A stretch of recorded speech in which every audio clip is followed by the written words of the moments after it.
Bonjour Bruxelles, une dose d'humour. BX1. Bonjour Alexandra Van Der Beek. Bonjour. Merci d'être avec nous dans une dose d'humour et vous allez nous dire que vous êtes désolée. Oui, c'est pas moi tout à fait qui suis désolée, mais vous allez comprendre. Bonjour à tous, chers fidèles de BX1, amoureux de Bruxelles et fiers de l'être. Aujourd'hui, je voudrais vous partager une réflexion que je me faisais l'autre jour.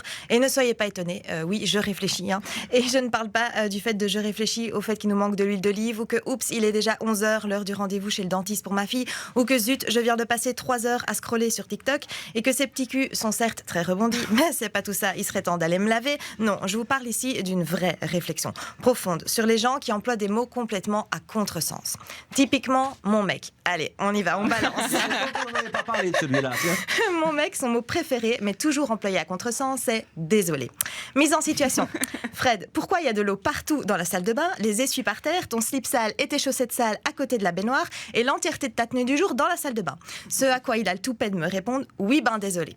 Oui ben désolé, qui est aux excuses de type je te prie de m'excuser, pardon, oh je suis vraiment désolée chérie, je range ça au plus vite et ça n'arrivera plus. C'est beaucoup plus long.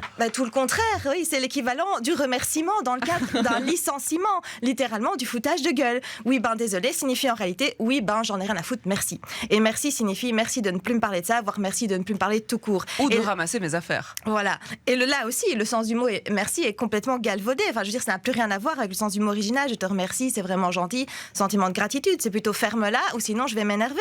Du coup, hier soir, quand il m'a dit c'est dommage que tu n'aies pas envie de faire l'amour, je lui ai répondu oui, ben désolé.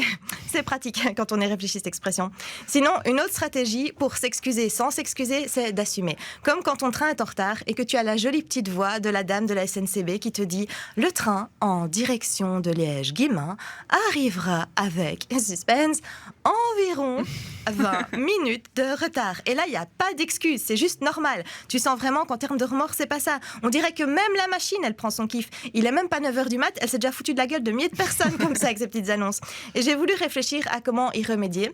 Je reviens sur les problèmes de mon homme, pas de la SNCB. Ça, c'est sans espoir.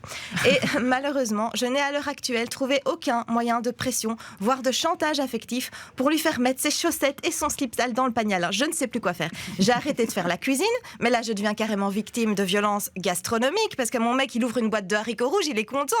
Je me suis dit, je vais le prendre à son propre jeu. Le mec est crade, je vais être encore plus crade. J'ai arrêté de me laver, je me dis, il va être dégoûté, il va comprendre. Mais visiblement, non, le pauvre n'a plus d'odorat depuis le Covid. Déjà qu'au niveau du goût, c'était déjà du très basique, rapport aux haricots rouges. On m'a dit, essaye de faire la grève au lit, mais ça aussi, ça n'a pas marché parce qu'il ne s'en est même pas aperçu.